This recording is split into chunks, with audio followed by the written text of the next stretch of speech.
to your Comments Matter. I'm your host, Carol Love, and we're doing our constant social civic duty of bringing you about the comments regarding this war that we have found ourselves in since the month of February of 2026.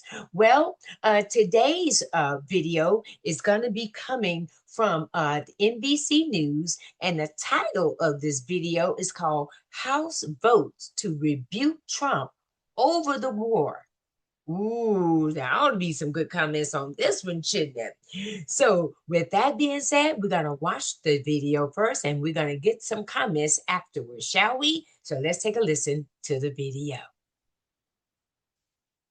Tonight, in a stern rebuke to President Trump, the House of Representatives voted to pass a resolution ordering Trump to stop the war with Iran.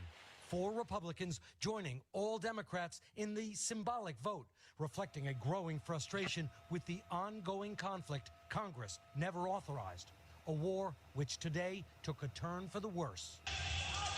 In the most violent flare-up in weeks, threatening an already shaky U.S.-Iran ceasefire, today Kuwait's main airport took a direct hit from Iranian drones.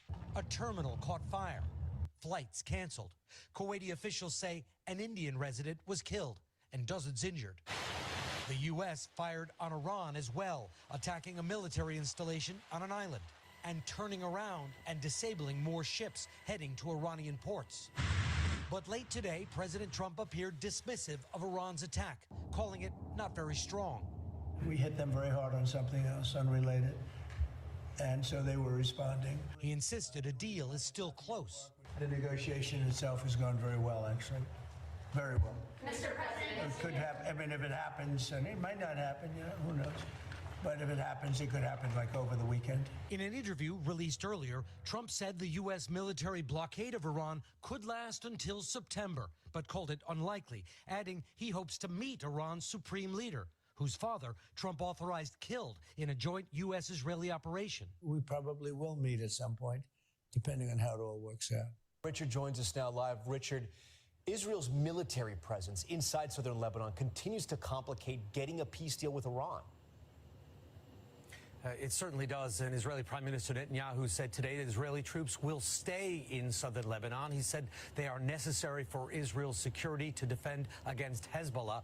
Iran's foreign ministry tonight said that unless there is a real ceasefire in Lebanon, there won't be a ceasefire between the U.S. and Iran. All right, everyone, you heard it right there. You saw the video. I know you can't wait for the comments on this one. Talk about this war in Iran. Might have a deal soon. Who knows? Might not. May get it in September.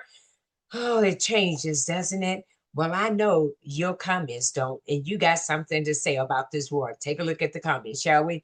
All right, then. So when this video aired, they had received at that time like 741 thumbs up on that video and 238 comments, and we just got a few of those comments here. So let's take a look at some of the comments. Our first commenter is Alita Moon 2731 says, or comment, every weekend he says there's a deal to manipulate the oil markets. Report that.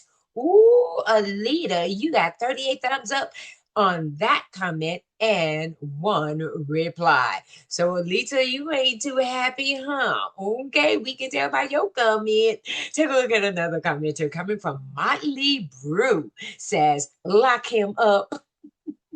Y'all remember when Trump was campaigning with Hillary? Lock her up, lock her up. You better be careful with the words that you say because they can come back as a boomerang.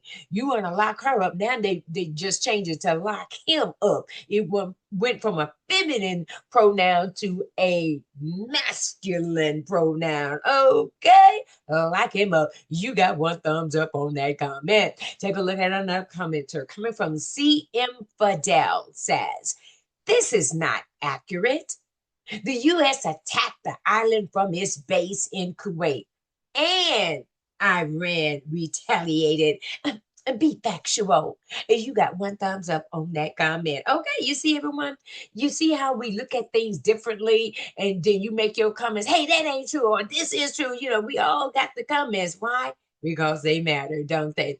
Take a look at another commenter and says, this is coming from Yari Ivantan, says, he just say whatever it comes out of his mouth. Well, Yari Ivantan, you didn't get any thumbs up on that comment. Okay, but yet and still, your comment mattered. Here is the last commenter coming from Billy Rubin, 3108 comment says, the U.S. wins the battles and Iran's winning the war. That's what's happening. You got one thumbs up on that comment. All right, then, everyone. That's going to do it for our show here on today, where we're talking about here with the news that Trump, he even said that he hopes to meet the Iran supreme leader. You know, it's something to say that. Can you imagine meeting the man that you killed his father and his wife and his children? What kind of meeting would that be? How would that come about? Where would you stand? Would you shake his hand? Would you smile? What would be your conversation? Oh my, you sure you want to meet him? You sure you want to meet that man? All right, everyone, that's going to do it for our show here on today. Thank you all for your comments. Why? Because your comments matter. We're going to see you on the next video. Thanks for watching, liking, sharing, commenting, and subscribing to Your Comments Matters.